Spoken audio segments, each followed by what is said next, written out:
Good morning. Welcome to First Church Unitarian here in Littleton, Massachusetts. My name is Lara Hoke, pronouns she, her, and I'm so happy and lucky to be serving this incredible congregation. If this is your first Sunday with us, we give you a special welcome, whether you're here in the sanctuary or whether you're with us online. It's wonderful to have you with us, and it's wonderful for all of you, too, who have come back. Sunday is always better with your presence, so thank you. How about that? No kings yesterday. Yeah. That was amazing. We had a great turnout here in Littleton, and it seems like just about everybody able-bodied from this congregation went to a No Kings somewhere all over the state, and even folks not so able-bodied sometimes made it, which is so amazing. So thank you all so much for showing up. It makes such a difference, and now we just have to figure out what's next. Yeah. So one note on the order of service today. My fault entirely. It should be a Share the Plate Sunday, and it didn't make it into the order of service or community matters. A little human error there. But it's Share the Plate for World Central Kitchen, and you'll hear about that wonderful charity later. If you need some pastoral help, you can always reach out to me, or you could reach out to one of our wonderful lay pastoral ministers. Today's lay pastoral minister is Jan Dustin, and our other lay pastoral ministers are Ann Donald, Linda Kaler, and Patty Sardella. And with that, I will turn it over to Tim for Community Matters.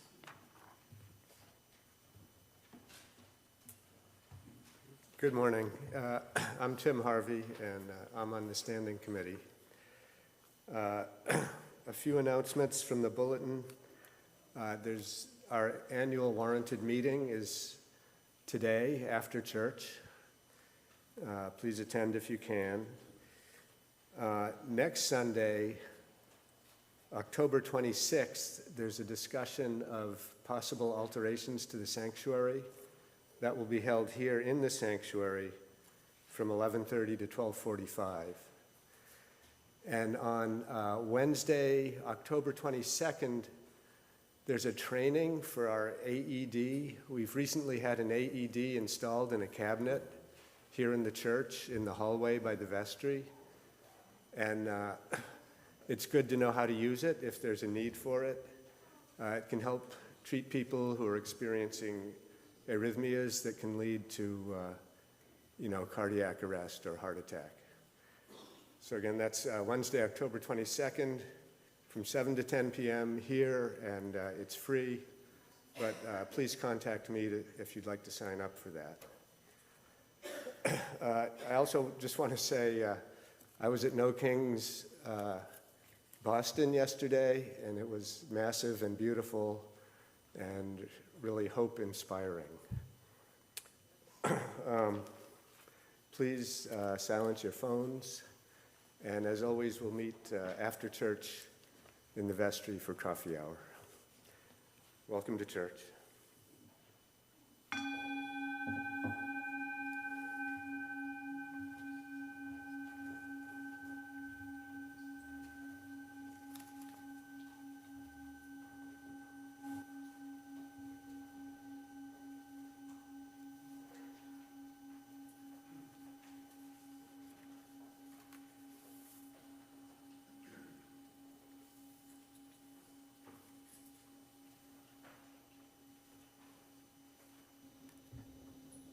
Hi, I'm Ann Donald, your clerk. First, the voting list is now available on our website as well as posted at the church. I am notifying you, the members of First Church Unitarian, lawfully entitled to vote in its affairs, to meet in person in the sanctuary or on a Zoom call. The link will be provided after church services on October 19 at 11:30 a.m. following the Sunday service, and a brief social time to act on the following articles. First, to review and accept the minutes from the May 18, 2025 warranted meeting. Second, to consider the disposition of the fiscal year 2025 operating surplus of $45,558. Third, to transact any other business that may lawfully come before said meeting. Thank you.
Words of C.M. Mayo describing the jump of Joseph Kittinger.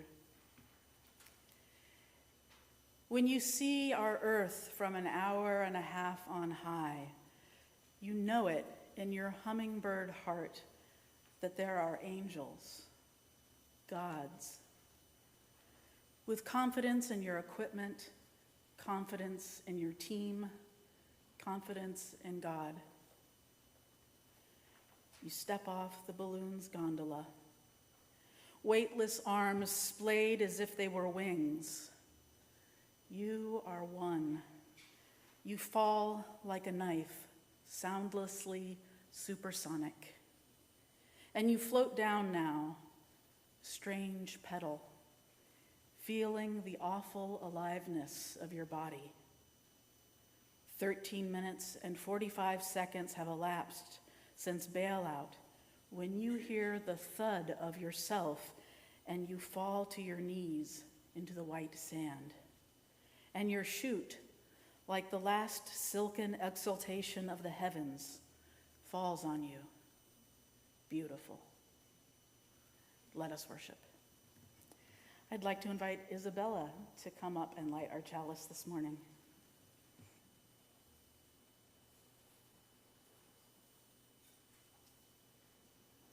Thank you. And as Isabella lights our chalice, please join me in saying the words of our covenant. Love is the spirit of this church, and service its law. This is our great covenant, to dwell together in peace, to seek the truth in love, and to help one another. Thank you. Our opening hymn is one that I've seldom heard, although it's one of my very favorite songs in the entire Gray hymnal. It's number 202, Come Sunday, by none other than Duke Ellington. And the only tricky part is that there's a little spoken bit, but we can do it. So I invite you to rise in body or spirit.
Unto others as you would have them do unto you.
Please be seated.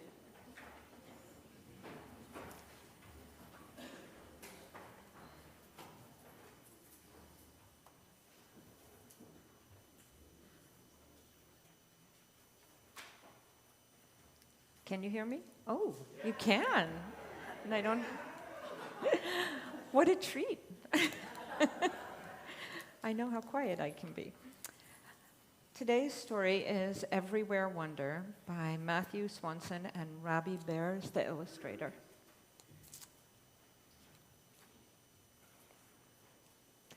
I have a story to share. It's a little gift from me to you. You might not know it, But you have a story too. You'll find it in the things you stop to notice. The world is full of people and places and things, all of them interesting, all of them beautiful. You never know what you might see or where your mind might take you. So keep your eyes wide open as you go. In Egypt, there are pyramids. In Arizona, there are canyons. We'll get there. In the jungles of Brazil are leaves so plentiful, green that light can hardly reach the ground below.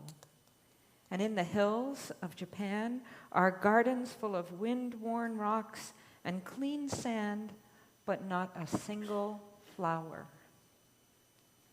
In Kenya, there are hot, dry savannas filled with zebras and blue wildebeest. In Alaska, there are cold, wet waters filled with seals and sockeye salmon. In the middle of the Coral Sea, there is a roaring storm that no one will ever hear. On the near side of the moon, there's a quiet footprint that no rain will ever wash away. In Sheboygan, there's a tractor mechanic named Shirley who has 37 friends. On the North Pole, there's a cold and lonesome bear wishing for some company. You want to go see him, of course, to let him know he's not alone. But your bike won't get you there and back by bedtime. Still, you noticed him, didn't you? He walked off this page and into your head. Now he's part of your story. There are other wonders yet to find, not so far from where you are right now. They too are interesting. They too are beautiful. Stop to really look, and you will see them. In the highest part of the tree is an unexpected gift, a blue balloon that must have slipped through someone's fingers. In the deepest part of the pool is a sunken treasure, a shiny dime that must have tumbled out of someone's pocket. Will you save it, or spend it, or leave it there for someone else to find? In the grocery store, there are aisles and shelves of stacks of cans. You have to look so carefully to find the one you want. In your bowl of steaming soup is just one noodle that doesn't match the others. Where do you think that came from? On the playground is a sturdy line of bright black ants carrying their supper home. Under the bridge is a gently rolling river floating a blue glass bottle out to sea. Perhaps it holds a message. What does it say? Who could it be for? In the busy town, there are sidewalks full of swiftly moving people who somehow never seem to collide. In the quiet countryside are miles of open, empty road that somehow never seem to end. Where do they go? Someday you may find out. In the hallway is a spotted dog that turns golden as the sun sets through the window. In the bedroom is a doorknob that makes rainbows when the reading lamp clicks on. Now the lamp is off and the moon is up. You close your eyes and see them again, the things you noticed today. All of them together are your story. Dream with them a while. And when you wake up in the morning, open your eyes and open your window and let your story out into the world. It's a little gift from you to me. Now my story is complete, but yours is just beginning. So notice, and you may be very surprised.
loosed of limits and imaginary lines.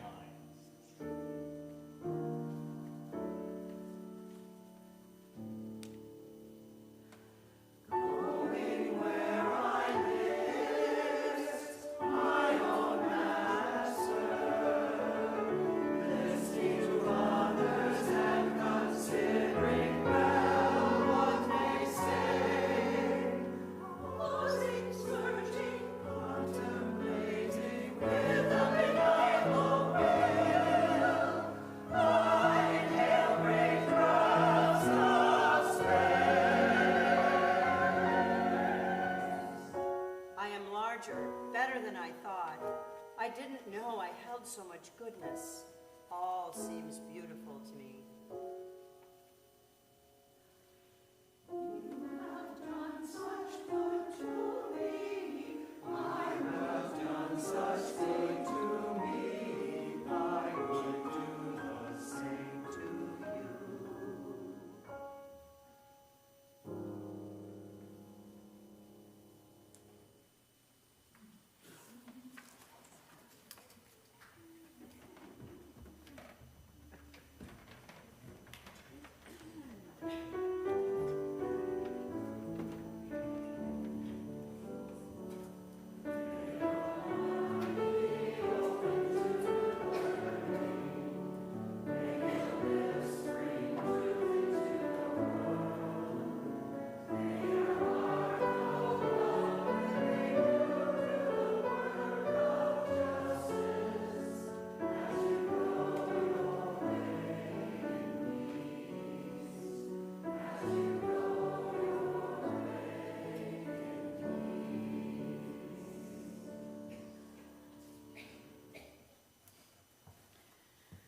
About once a month, we have a special Share the Plate Sunday where our offering, instead of going to our own ministries here at church, our offering will go to a wonderful charity. And this month, it's World Central Kitchen, and our own deacon, Luann Colombo, will tell us about it now.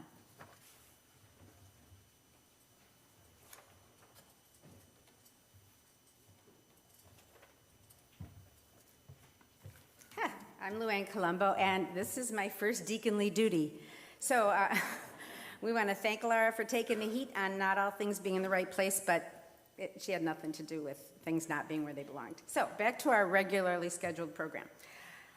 World Central Kitchen is first to the front lines providing fresh meals in response to humanitarian, climate, and community crises. Founded in 2010 by Chef Jose Andres, World Central Kitchen is a nonprofit organization that feeds people in crisis. Applying a model of quick action, leveraging local resources, and adapting in real time, the World Central Kitchen has served more than 500 million nourishing meals around the world. When disaster strikes, World Central Kitchen's relief team mobilizes with the urgency of now to start cooking and serving meals to people in need. By partnering with organizations on the ground and activating a network of local restaurants, food trucks, and emergency kitchens, World Central Kitchen serves comforting meals to survivors of disasters quickly and effectively. To support regional economies, World Central Kitchen prioritizes purchasing local ingredients to cook with or distribute directly to families in need. Video, please, Maestro.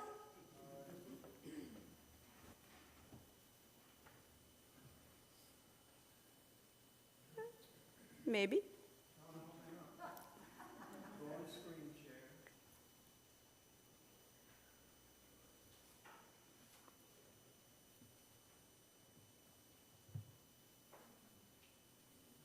Category 4 hurricane slamming into Florida's southwest coast this afternoon. Firefighters are battling a devastating forest fire near Yosemite. Explosions that rocked the Ukrainian capital. An aftershock of, Feed everybody as quick as you can. Don't tell me you're getting ready to do it a month later. Don't tell me you are waiting to do it until you have everything ready to do it. It has to be urgent. Food and water is now.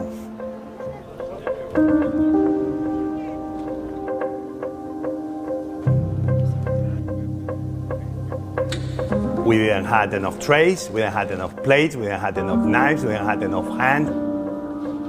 But we began. Anything else will take too much time.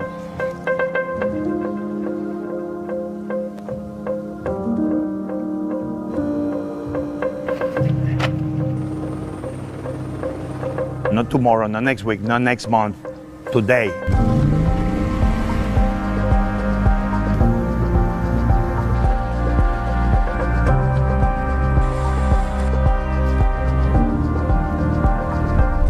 We do it with locals. We're not victims. We're just neighbors helping neighbors. We overcome every obstacle, and if we cannot overcome the obstacle, we go around.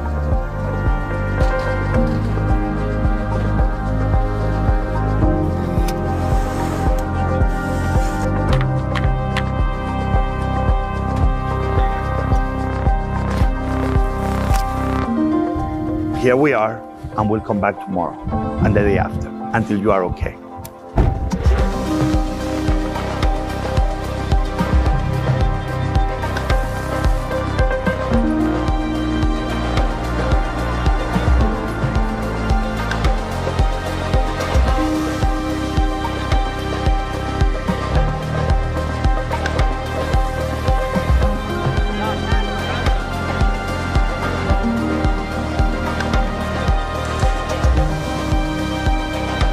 لكن رغم كل اللي شفته في الحرب وهدم بيتي وتشريدي إلا إني كمان بازدياد قادرة إني أساعد وأعطي الناس مش بس في وجبات الطبيخ تعبي وعرق جبيني إني مساعدة كمان إني أساهم وأساعد في الناس. And that's what makes World Central Kitchen so special. We have to go. Which is exactly why there's not a representative of them here, is they're busy. So far this year, World Central Kitchen has served more than 92 million meals to crisis-affected communities around the world. Their relief team is currently on the ground serving meals to people impacted by the earthquake in the Philippines, flooding in eastern Pakistan, and the ongoing humanitarian efforts in Gaza, Ukraine, Lebanon, and Haiti. Throughout the year, World Central Kitchen has responded to a range of emergencies across the United States, from wildfires in Southern California to devastating floods in Central Texas and Arizona. World Central Kitchen Relief Team continued serving meals in communities recovering from Hurricane Helene in North Carolina, as well as those impacted by powerful storms and tornadoes across the southeast, including Mississippi, Missouri, Arkansas, Kentucky, and Alabama. Every sandwich, every bean, every bite touches a heart and makes a difference. I know food is my love language. Give generously, your mama would be proud.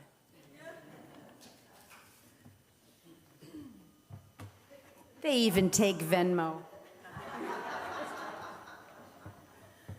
So make any checks out to World Central Kitchen. Any loose cash in the baskets will also go directly to them. This morning's offering will now be given and received in grateful appreciation.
Please join with me in the words of our community response. May we be transformed by our giving, and may the world be transformed by our gifts. Many weeks we have a special time that we call the Candles of Caring. This is a special time to share any joys, sorrows, or concerns that are dear to you with this gathered beloved community. If you're here in the sanctuary and you're able, we ask that you come up to the microphone and say your name and briefly let us know how we might direct our thoughts, prayers, and healing wishes. And we do need to be somewhat brief this morning because I usually don't have share the plate and candles in the same Sunday. So just be a little mindful of time. If you wish, we can also have a microphone brought to you where you sit in the pews. And if you're with us on Zoom, just raise the hand in the reactions area and we will call on you in turn and we'll light a candle for every joy, concern, or sorrow shared up front. Are there any candles this morning? Please join with me in the spirit of meditation or prayer. Once again, we have come together in love and trust, sharing those cares dearest to us with this gathered beloved community. Let us hold in our thoughts and our prayers all those joys, concerns, and sorrows spoken aloud, as well as those that remain unspoken, as we share together in a time of sacred silence.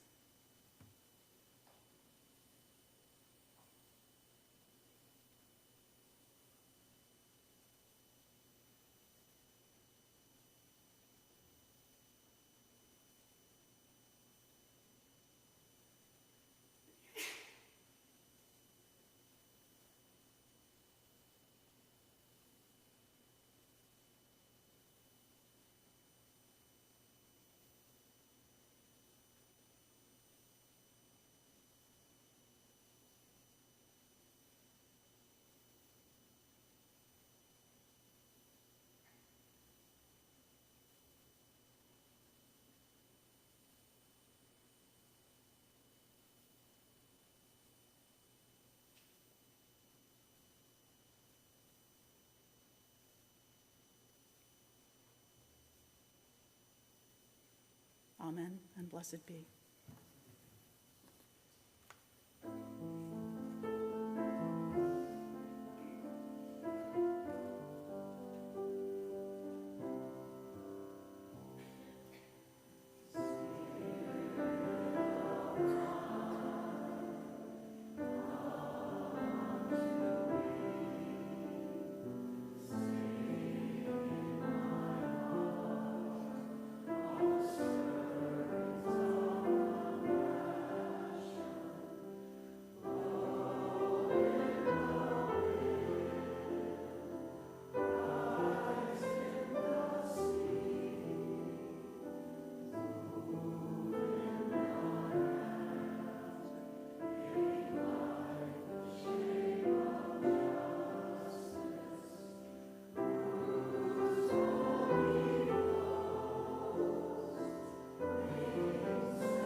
You might wonder a few things about what's going on today.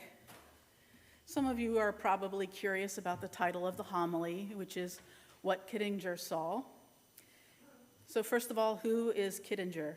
Briefly, Joseph or Joe Kittinger was a test pilot with a career in the U.S. Air Force, but he's best known for an extraordinary record-setting parachute jump that he made from the edge of space back in 1960.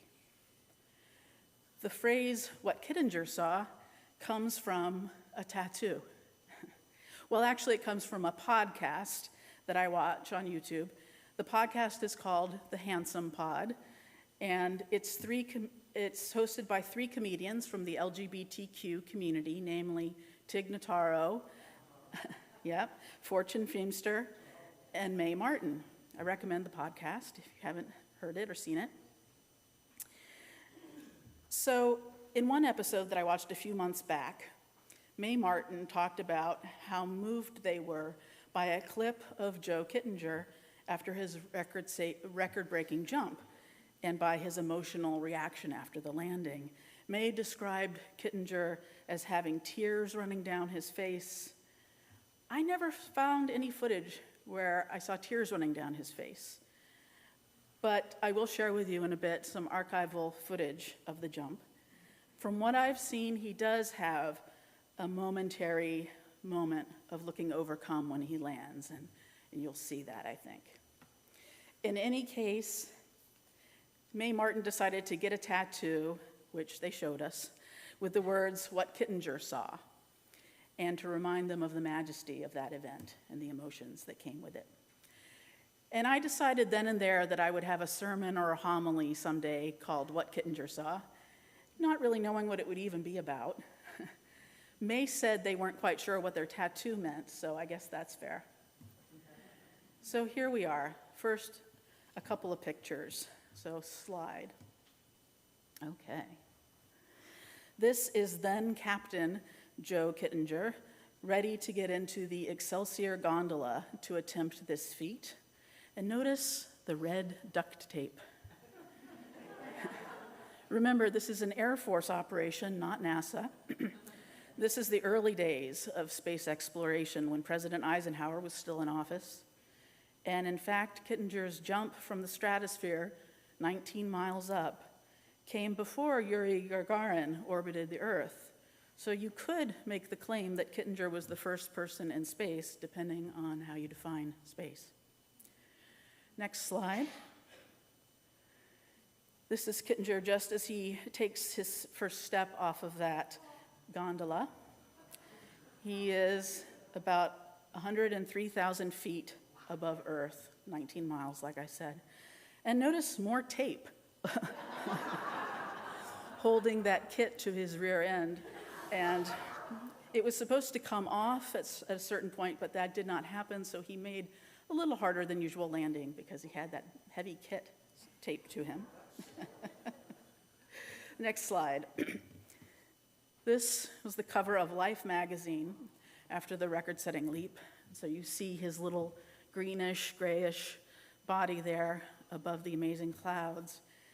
The mission was actually supposed to be called off at the last minute because there was this unexpected cloud cover. But by the time they came with the word to abort, things were pretty far along, and Kissinger essentially just kind of played it off like he didn't hear abort. The balloon that took him up was filled with helium, not hot air, so it was very expensive, and he didn't want to risk the mission not happening by wasting money, which was always tight. So this mission, Project Excelsior 3, was meant to be the Air Force's effort to test high-altitude bailouts, which was becoming necessary because the old parachutes from World War II and Korea were no match for the new supersonic aircraft of the Cold War. Notice that unlike the Mercury astronauts who would soon follow him into space, Kittinger has just a pressure suit to protect him. So without it being a specific goal of the project, he was also paving the way for the Apollo astronauts and future spacewalks, just wearing that pressure suit. He free fell for nearly 5 minutes and fell close to the speed of sound, going about 1,000 kilometers an hour. In all the fall, the leap took about 14 minutes. Okay. Enough talk. You want to see some archival footage? Okay. Let me get a microphone. I'm going to narrate a little bit.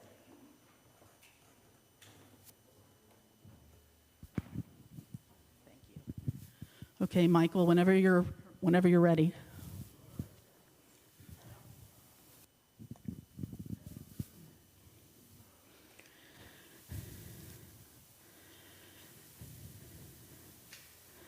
Okay, there is our boy, Joe Kittinger, in the orange cap. He's also a ginger. This was the dawn of August 16th, 1960. He weighed about 150 pounds, and he was wearing about 150 pounds of equipment. So they had to help him, of course, up these stairs and into the Excelsior. It says, this is the highest step in the world, duct taped on there. They couldn't afford a pressurized cabin, so he sat in an open gondola the size of a pup tent all the way up. So it's dawn, it's still dark. They're going to get him over to the balloon. The skies started out blue, which was the expected weather, so everything moved ahead, like I said.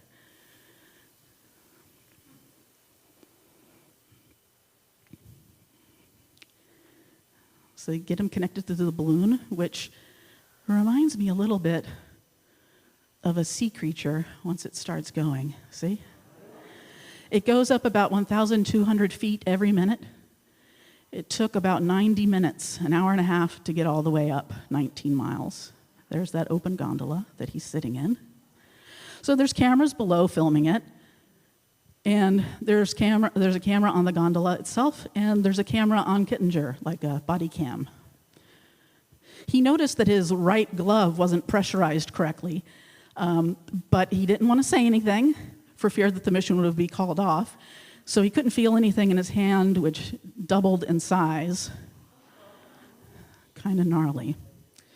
So he's recorded saying some words before his jump. He says, "We're at 103,000 feet looking out over a very beautiful, beautiful world. As you look up, the sky looks beautiful, but hostile. As you sit here, you realize that man will never conquer space. He will learn to live with it, but he will never conquer it. I can see the beautiful blue of the sky, and above that it goes into a deep, deep, dark, indescribable blue, which no artist can ever duplicate. It's fantastic," he said.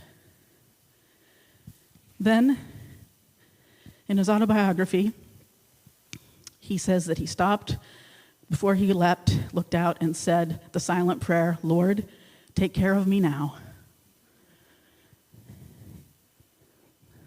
And he stepped off. Okay. Then it was 4 minutes and 37 seconds racing toward Earth in free fall. At first he said he felt no sensation. He felt like he wasn't even falling. He said it felt like God reached out and stopped the world and time and space and everything in it from moving. There is no time, he said.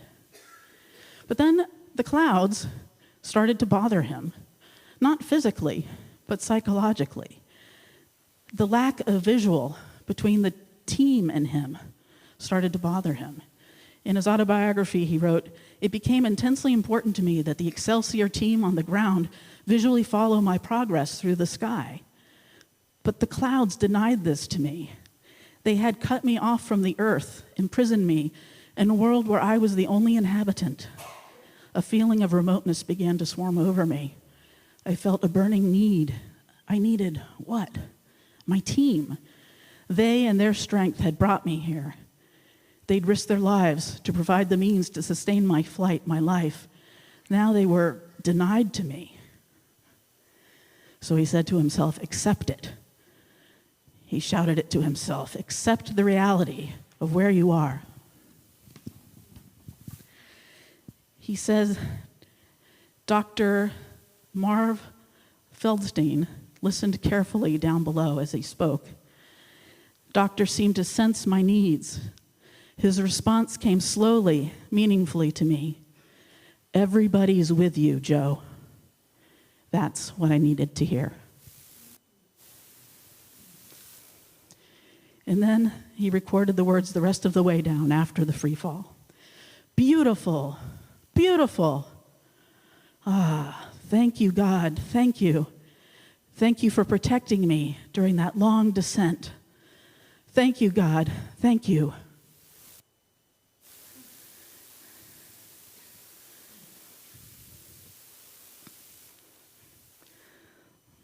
Still with that box taped to his rear.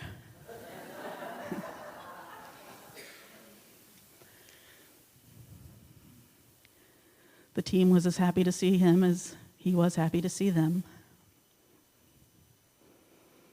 And he's landing, this is New Mexico.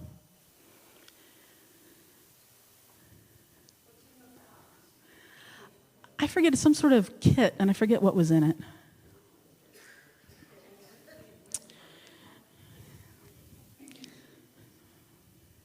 So he takes off his headgear in a minute, and you can see him mouthing, "Beautiful, it's so beautiful."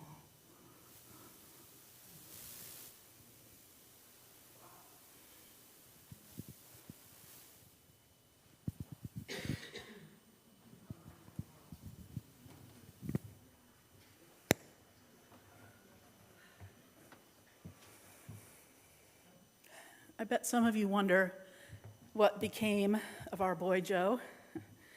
Following Project Excelsior, he had that little bit of fame for a while. He was on that Life magazine cover. He was in a National Geographic spread. He was on the Ed Sullivan Show, and What's My Line? And I've Got a Secret. So he was just in his mid-30s, and after this little PR was over, he returned to operational flying for the Air Force through the 60s. And eventually, he served 3 tours in Vietnam, for which he earned 2 Silver Stars and 5 Distinguished Flying Crosses. He was shot down in 1972 and spent 11 months as a prisoner of war in the Hanoi Hilton. He described this time as a POW as the lowest point in his life. He wrote, "On a scale of 1 to 5, no stars." It's always that sense of humor. After the 11 months, he was repatriated with the rest of the prisoners, and he returned to operational flying again and retired from the Air Force in 1978. But he wasn't quite done adventuring. In 1984, as a civilian, he made the first solo crossing of the Atlantic in a gas balloon. Of course he did. For decades, people would tell him that they were going to break that free fall altitude record. And for decades, his record stood. Eventually, in 2012, Kittinger himself helped someone break that record finally. But let's just say that Felix Baumgartner, the new record holder, didn't have a suit and vehicle that were adorned with red duct tape. Kittinger's record stood for 52 years. He lived to be 94 years old, and he said he'd, quote, "probably always think of Project Excelsior as the most intense emotional experience of my life." It's interesting, isn't it, that he looked back and thought of it as an intense emotional experience. He didn't say the proudest moment. He didn't say the most exciting or anything like that. He said intense emotional experience.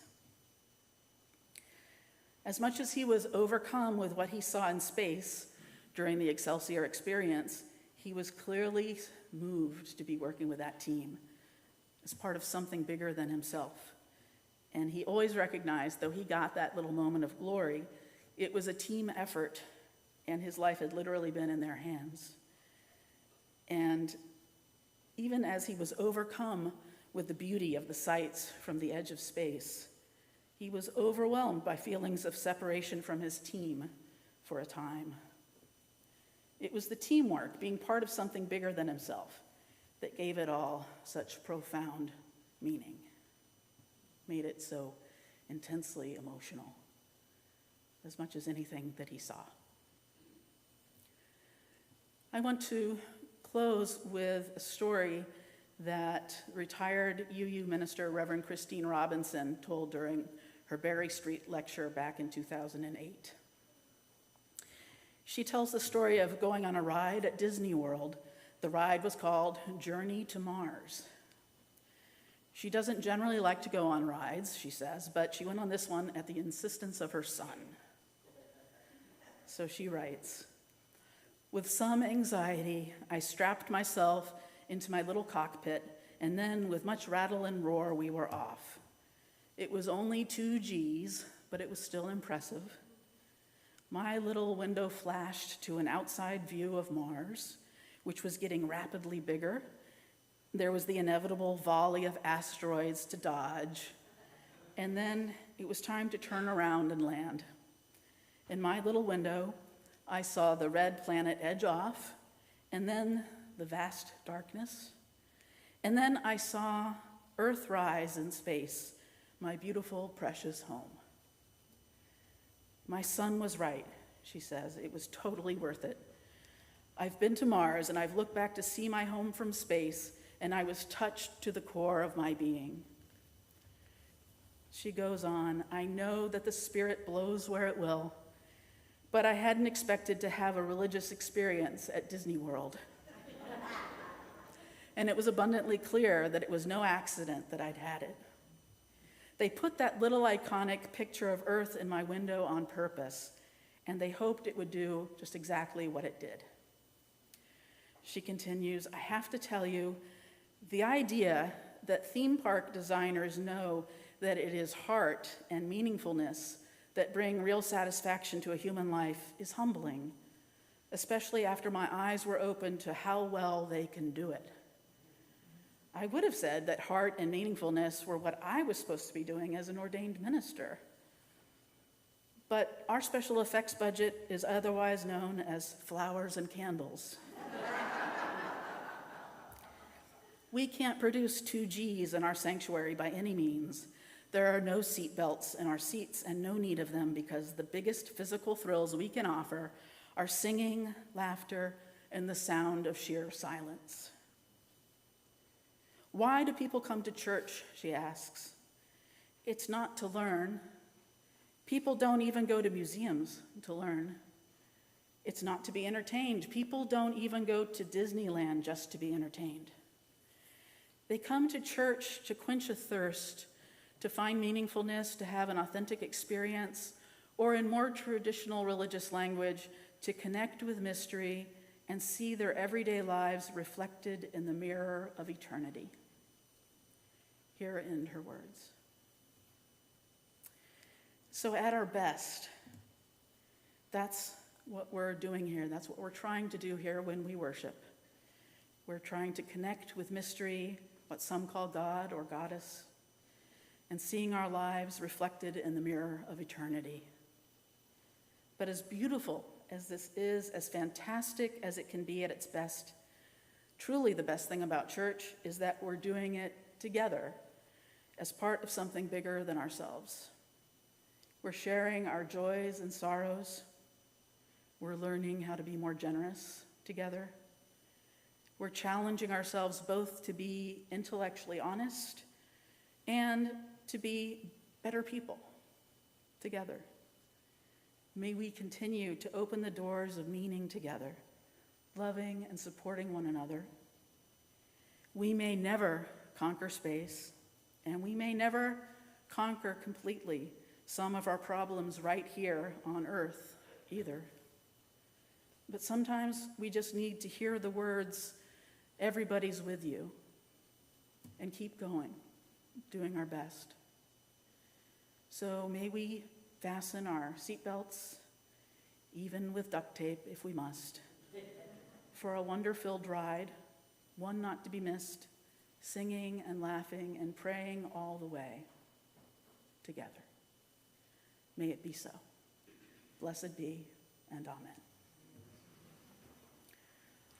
Our closing song is one that you of a certain age will know. It's Up, Up, and Away. And even you of a, uncertain age might know it from hearing it on oldies radio or from your parents or what have you. Up, Up, and Away, great song. I invite you to rise in body or spirit.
As is our tradition for the closing words, if you're comfortable with it and the person next to you is, you could hold hands or touch feet or shoulders or elbows or anything that works for you, or simply hold your hands up and feel the energy between us and those who are with us online.